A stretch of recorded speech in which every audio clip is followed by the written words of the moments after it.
जो के YouTube channel पर आपका हार्दिक स्वागत है। ये एजुकेशन की क्लास है, BA first year first semester.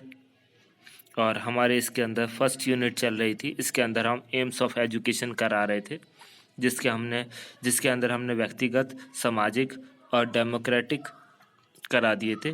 आज हम वोकेशनल एम्स की बात करेंगे। आज का जो टॉपिक है हमारा है वोकेशनल एम ऑफ एजुकेशन, जीविकोपार्जन का उद्देश्य।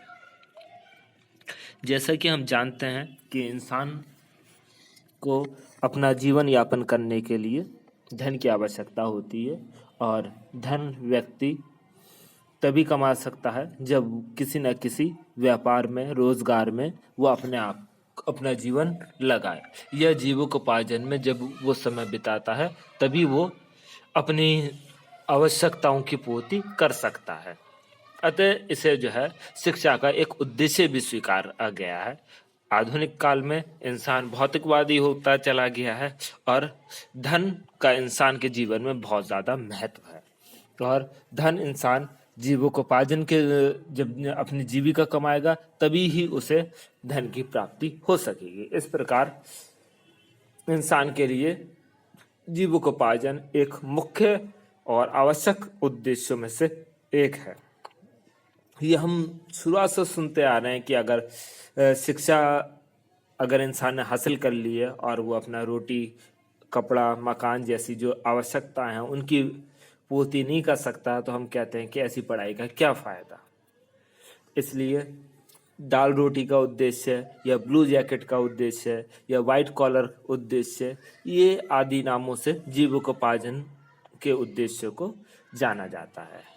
इसका उद्देश्य है कि जब बालक शिक्षा ग्रहण करने आए कोई भी, तो उसे शिक्षा के साथ साथ सामाजिक शिक्षा हम दे रहे हैं, नैतिक शिक्षा दे रहे हैं, साथ के साथ उसे जीविकोपार्जन की भी शिक्षा दें, ताकि जब वो विद्यालय से निकले तो किसी न किसी जीविका में अपना पैसा अर्जित कर सके, किसी जीविका में अपना समय लगा सके और अपने भविष्य के लिए पैसा कमा सके। जब किसी भी देश में जीविकोपार्जन व्यक्ति स्वयं करेगा और जीविका के लिए दूसरे पे कम निर्भर रहेगा, इसकी शिक्षा उसे पहले से ही प्राप्त हो जाएगी, तो देश के ऊपर भी आर्थिक बोझ कम पड़ेगा। क्योंकि जब लोग बेरोजगार रहेंगे तो सरकार को बेरोजगारी भत्ता और बाकी सारी सुविधाएं देनी पड़ती हैं। और ये तब इसीलिए होता है क्योंकि आदमी ने शिक्षा तो ग्रहण कर ली लेकिन उसे रोजगार नहीं मिल पाया। या जब आदमी रोजगार मिल जाता है, जीविकोपार्जन कर लेता है, तो देश की प्रगति में भी वो योगदान देता है। टैक्स के माध्यम से, बाकी चीज़ों के माध्यम से जब कमाएगा तो व्यक्ति खर्च करेगा तो उससे जो है उस पर टैक्स जो है सरकार को प्राप्त होगा। इसके अलावा इनकम टैक्स वगैरह से सरकार को आय होती है। ये सारी चीज़ें तभी संभव है जब आदमी जीविकोपार्जन को अपना जीवन का एक उद्देश्य बनाकर रखे। और इस संदर्भ में जो हार्टसन है महोदय, उनका कहना है कि जीविकोपार्जन शिक्षा का सबसे प्रभावशाली शिक्षा है। जीविकोपार्जन की जो शिक्षा है वो सबसे ज़्यादा प्रभावशाली शिक्षा है। और वे लोग आजीवन कष्ट उठाते हैं जो केवल विद्यालय ही जाते हैं। अगर कोई व्यक्ति सिर्फ विद्यालय की शिक्षा ग्रहण करता रहे और जीविकोपार्जन के लिए कोई शिक्षा ग्रहण ना करे तो उसका जीवन जो है कष्टमय हो जाता है, क्योंकि आप का सारा ज्ञान व्यर्थ है अगर वो आपके जीवन यापन में सहायता ना कर सके, वो आपकी आवश्यकताओं की पूर्ति ना कर सके। जीविकोपार्जन के उद्देश्य के पक्ष में कुछ तर्क दिए गए हैं, क्योंकि बहुत से लोग कहते हैं कि खाली जीविकोपार्जन को हम मुख्य उद्देश्य नहीं मान सकते। इसलिए इसके विपक्ष में भी कुछ लोगों ने तर्क दिए हैं और कुछ पक्ष में भी तर्क दिए हैं। सबसे पहले हम उन तर्कों की बात करेंगे जो जीविकोपार्जन के पक्ष में दिए गए हैं। पहला है, आर्थिक उन्नति पर ही अन्य प्रकार की उन्नति आश्रित होती है। अगर व्यक्ति चाहता है कि वो देश के, समाज की उन्नति करे, उसके लिए ज़रूरी है कि उसके पास धन भी हो, और धन उसे तभी प्राप्त होगा जब वो किसी न किसी जीविका में अपना जीवन लगाएगा, किसी रोजगार में लगा रहेगा। और इसलिए जीविकोपार्जन का जो उद्देश्य है वो बहुत ज़रूरी है, क्योंकि बिना जीविकोपार्जन के इंसान जो है आर्थिक रूप से समृद्ध नहीं हो सकता। ना ही वो अपनी उन्नति कर पाएगा, ना किसी और की, और दूसरों की मदद की बजाय स्वयं दूसरों पे आश्रित हो जाएगा।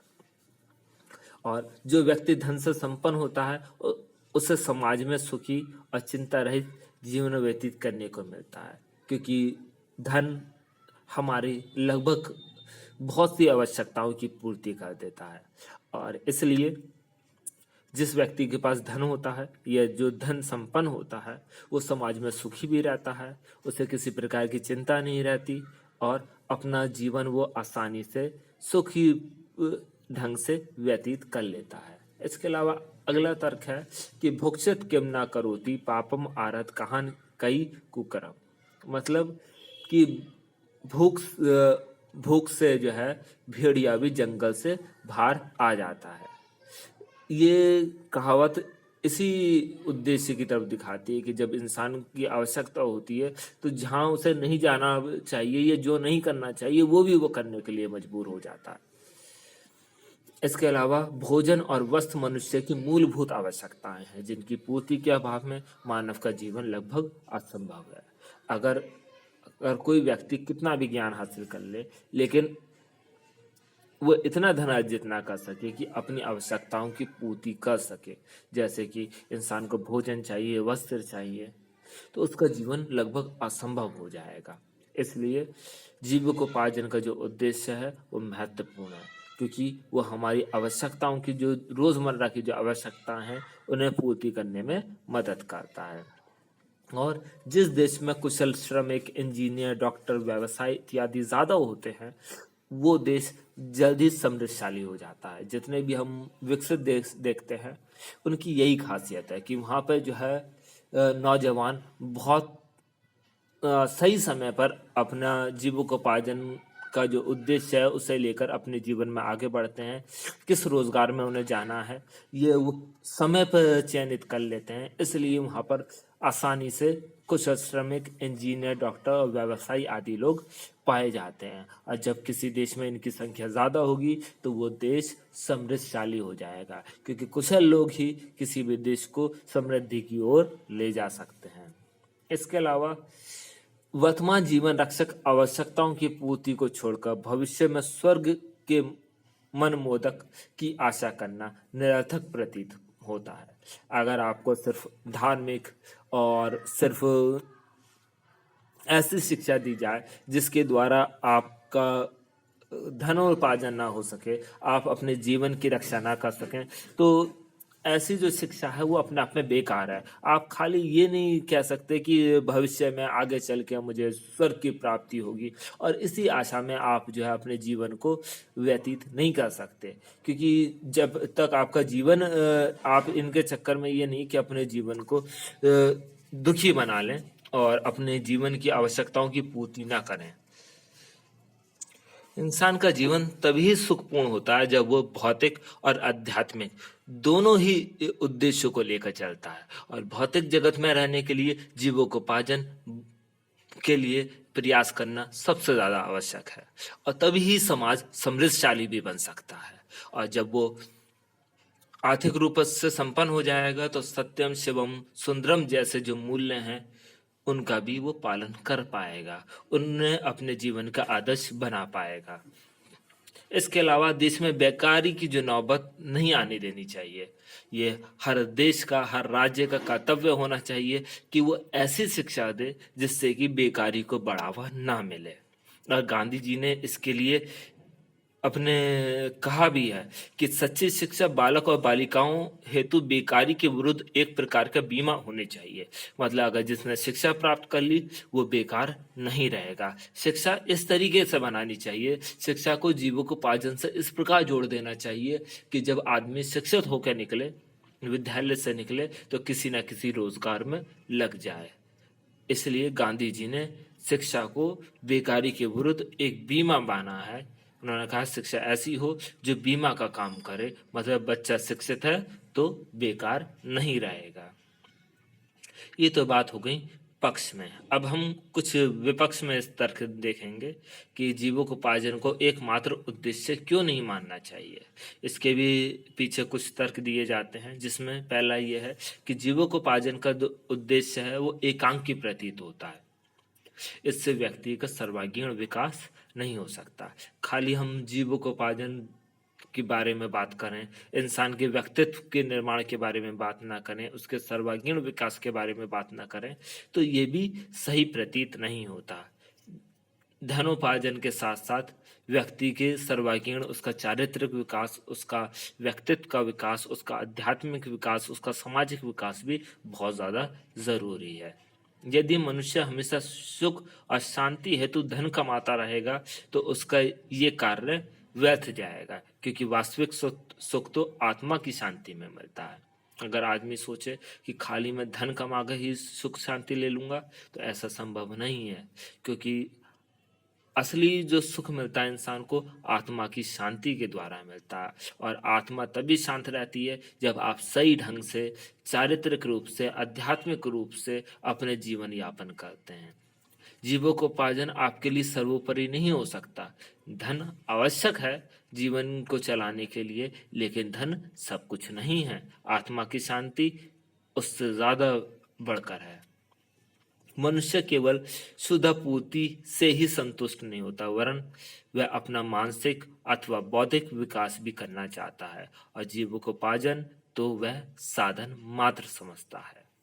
मतलब आप जो है शिक्षा को ये नहीं मान सकते कि सिर्फ आपको अपना पेट भरना, अपनी इच्छाओं की पूर्ति करना है।